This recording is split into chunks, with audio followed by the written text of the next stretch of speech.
Imaginez-vous dans un musée. Dans une salle, vous admirez une toile exquise, un jardin luxuriant, peint par l'artiste espagnol Santiago Rusiñol. Dans une autre, vous êtes frappé par l'une des œuvres les plus célèbres du monde, une création monumentale de Picasso qui vous submerge par sa composition dynamique de figures et de formes abstraites mais reconnaissables, racontant l'horreur du bombardement de Guernica en 1937 durant la guerre civile espagnole. Puis, dans une autre pièce encore, vous tombez sur quelque chose de radicalement différent. Une photographie d'une chaise, une chaise réelle, et la définition de chaise agrandie d'un dictionnaire, œuvre de l'artiste Joseph Kosuth, né à Toledo, Ohio. Mais qu'est-ce que c'est que ça? Peut-on vraiment appeler cela de l'art? Cette chose qui ne ressemble en rien aux œuvres précédentes, qui ne démontre aucune compétence technique et ne vous transporte nulle part, sinon dans cette galerie un peu vide et fraîche.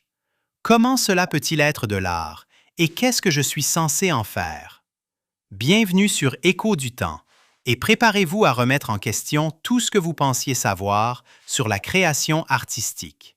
C'est ici que nous allons explorer l'art conceptuel. Kosuth a créé cette œuvre à New York en 1965. Dans les années précédant cette période, la loi sur l'égalité de rémunération avait été adoptée, le président John F. Kennedy avait été assassiné, la loi sur les droits civiques venait d'être promulguée et la guerre du Vietnam, ainsi que les protestations qu'elle engendrait, battaient leur plein. L'identité de cette décennie, comme celle d'une révolution contre-culturelle, se cristallisait. Et l'art de l'époque reflétait lui aussi une remise en question généralisée des traditions. Il y avait le pop art, le minimalisme, les happenings et le fluxus.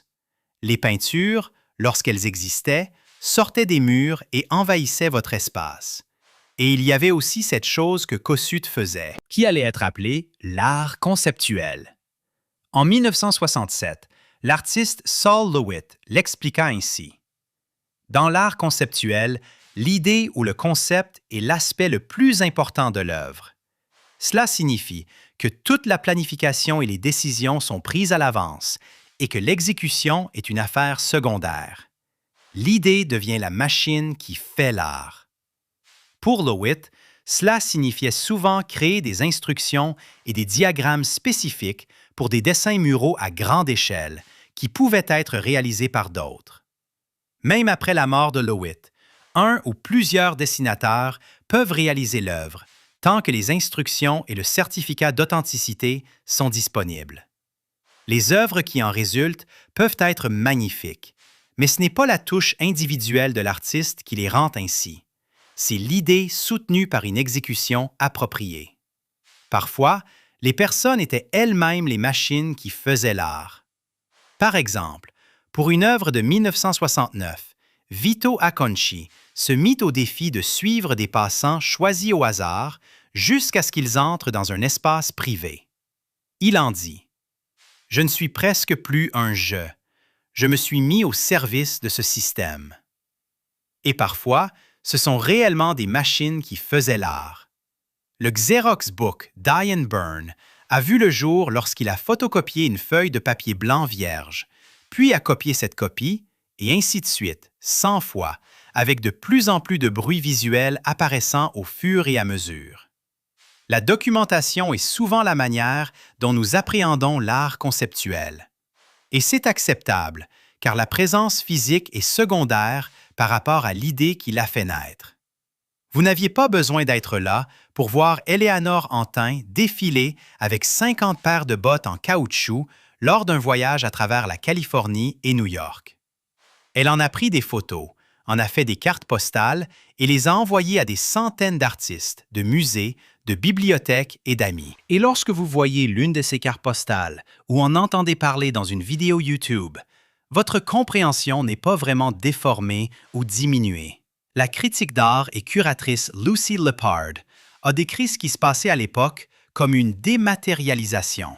Ce n'était pas toujours aussi littéral que l'œuvre de crémation de John Baldessari en 1969, dans laquelle il a brûlé toutes ses peintures et fait inhumer les cendres dans un mur du Jewish Museum. Car des matériaux étaient presque toujours impliqués. C'est juste qu'ils étaient souvent éphémères. Cartes, diagrammes, photos, livres. Ou du moins, n'étaient pas la préoccupation principale. Même le plomb fondu est devenu fugace, autant qu'il peut l'être, entre les mains de Richard Serra, qui, à la fin des années 60, s'est concentré sur l'action et le processus plutôt que sur l'objet fini. Aucune de ces pièces originales de splash ou de moulage n'existe encore. Elles étaient créées pour des expositions temporaires et jetées après. L'unicité n'était pas importante. Il a depuis réalisé de nouvelles itérations suivant la même procédure. Plus caractéristique de l'art conceptuel est le Duration Piece numéro 6 de Douglas Hubler, pour lequel il a réalisé un rectangle de sciure de bois dans une embrasure de porte et l'a documenté toutes les demi-heures pendant 6 heures. La sciure a ensuite été enlevée, et ce que vous voyez ici est l'œuvre finale. Hubler a dit à l'époque « Le monde est plein d'objets, plus ou moins intéressants. Je ne souhaite pas en ajouter d'autres. Je préfère simplement énoncer l'existence des choses en termes de temps et / ou de lieu. » Ce qui nous ramène à ces chaises, car ce que Kossuth fait, c'est de souligner l'existence des choses dans le temps et l'espace. Il va quelques pas plus loin que lorsque Magritte nous a rappelé que cette peinture d'une pipe n'est pas une pipe. De même, quand nous regardons cette peinture d'une chaise, nous savons que ce n'est pas une vraie chaise. Mais nous ne pensons probablement pas qu'il s'agit d'une sorte de signe que nous reconnaissons comme indiquant une chaise. Tout comme une définition de dictionnaire est un signe verbal qui renvoie à quelque chose dans le monde, et une photographie est un signe visuel qui renvoie à quelque chose qui est ou a été dans le monde. Laquelle de ces 3 chaises percevons-nous comme étant plus une chaise que l'autre? Surtout maintenant que cette vraie chaise est dans une collection de musées et ne sera probablement plus jamais utilisée. Si le fait de placer des objets ordinaires dans un musée vous semble familier, c'est parce que Duchamp, lui, a fait de l'art conceptuel bien avant que ce ne soit tendance ou même qu'il ait un nom. En 1913, Marcel Duchamp a fixé une roue de bicyclette à un tabouret en bois et l'a appelée une œuvre d'art ready-made. C'était de l'art parce qu'il l'avait décrété et parce qu'il l'avait placé dans une galerie. L'opération de Kossuth ici est similaire. Il a dit « L'art consiste en mon action de placer cette activité dans un contexte artistique. » Mais le contexte artistique n'avait pas nécessairement besoin d'être une galerie. Certes, il y avait des expositions qui chroniquaient ce type d'art, mais plus souvent, l'art était son propre moyen de diffusion. Seth Siegelhaub a conçu son Xerox Book comme un lieu d'exposition en soi, donnant à chaque artiste inclus 25 pages pour créer une œuvre qui répondait d'une manière ou d'une autre au format.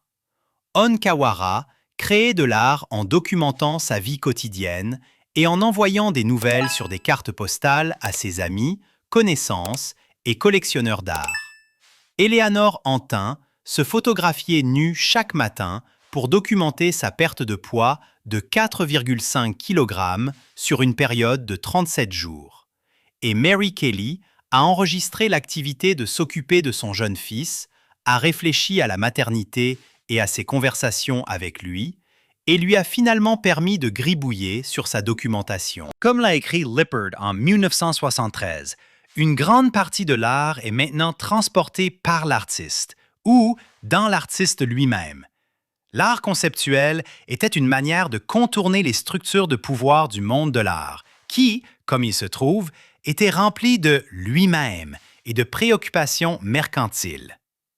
Lee Lozano a commencé sa grève générale en 1969, déclarant son retrait du monde de l'art et documentant ses dernières visites au vernissage de galeries et aux musées. L'art conceptuel était dans le monde, se mêlant souvent à l'activisme. L'Art Workers Coalition s'est organisée en 1969 pour militer pour les droits des artistes et contre la guerre du Vietnam, le racisme et le sexisme. Mais pour l'essentiel, l'art conceptuel était politique non pas par son illustration des événements actuels, mais par son engagement à repenser le statu quo. Il y avait une mentalité de travailleur et un pragmatisme dans une grande partie de l'art conceptuel de première génération. Un enregistrement et une structuration impassible de la vie, presque agressivement non artistique, qui remplaçait la considération attentive de la composition, de la forme et de l'ornementation normalement associées à l'art et aux artistes. Le livre 26 Gasoline Stations d'Ed Ruscha enregistrait exactement cela, 26 stations-service. Bernd et Hilla Becher prenaient des photos directes de châteaux d'eau. C'est ce qu'ils ont fait pendant des années et sur plusieurs continents. Il n'y avait aucune ruse en jeu, pas besoin d'interprète. Ce qui est nécessaire pour ce type d'art, plus que l'interprétation, c'est un changement de perspective.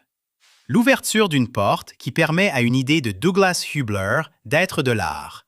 Une feuille de papier qui dit « La ligne ci-dessus tourne sur son axe à une vitesse d'une révolution par jour. » Ou un simple panneau d'être de l'art, comme celui de Louis Kamnitzer. Vous pouvez y réfléchir quelques secondes. En 1969, l'artiste et écrivain Victor Berggren a soutenu « On peut maintenant dire qu'un objet devient ou ne devient pas une œuvre d'art en réponse directe à l'inclination du percepteur à assumer un rôle appréciatif. » Comme l'a dit Morse Peckham, l'art n'est pas une catégorie de champ perceptif, mais de jeu de rôle. C'est donc à vous de décider. Voulez-vous jouer un rôle et appeler cela de l'art? Si oui, félicitations. Dans certains cas, vous pourriez même en être le propriétaire. L'œuvre de Lawrence Weiner, 2 minutes of spray paint directly upon the floor from a standard aerosol spray can, 2 minutes de peinture en aérosol directement sur le sol à partir d'une bombe aérosol standard, est exactement ce que son titre indique. Et selon l'artiste, l'année suivant sa création. Ils n'ont pas besoin de l'acheter pour l'avoir. Ils peuvent l'avoir simplement en le connaissant. Nous sommes habitués à ce que les galeries d'art soient des lieux où l'expérience visuelle règne en maître. Mais l'art conceptuel nous demande de comprendre que l'expérience de la galerie n'a jamais été purement visuelle. Toujours informée par nos autres sens, le contexte artistique et les opérations perceptives invisibles se déroulant dans nos esprits pour la traiter. L'art conceptuel nous a donné de nouveaux mots pour décrire ce que nous rencontrons et de nouveaux niveaux d'interaction. Nous pouvons toujours apprécier une peinture magistrale, mais dans un monde post-art conceptuel, nous le faisons sans œillères. Comprenant que l'art est composé de signes, il illustre, il vit dans des bâtiments spécifiques, il décore les maisons des personnes riches. Une fois que les leçons conceptualisées ont été intériorisées, nous voyons que ce n'est pas un jardin, ce n'est pas ce qui s'est passé à Guernica. L'art conceptuel vit encore et se mêle à de nombreuses autres façons de créer. Mais c'est un art insaisissable, qui évite de se fixer en un seul endroit, qui résiste à la propriété et à sa transformation en un autre bien de luxe. Malgré ses visées utopiques, l'art conceptuel a été et est toujours englouti par les institutions et mis aux enchères. Mais quand il est bon, il vit bien au-delà de nos magasins d'art et de nos lieux de culte artistique. Et de cette manière, ces œuvres éphémères sont étrangement plus permanentes, n'ayant jamais eu beaucoup de physicalité au départ. Le marbre s'effrite, les peintures s'estompent, mais les idées peuvent durer éternellement.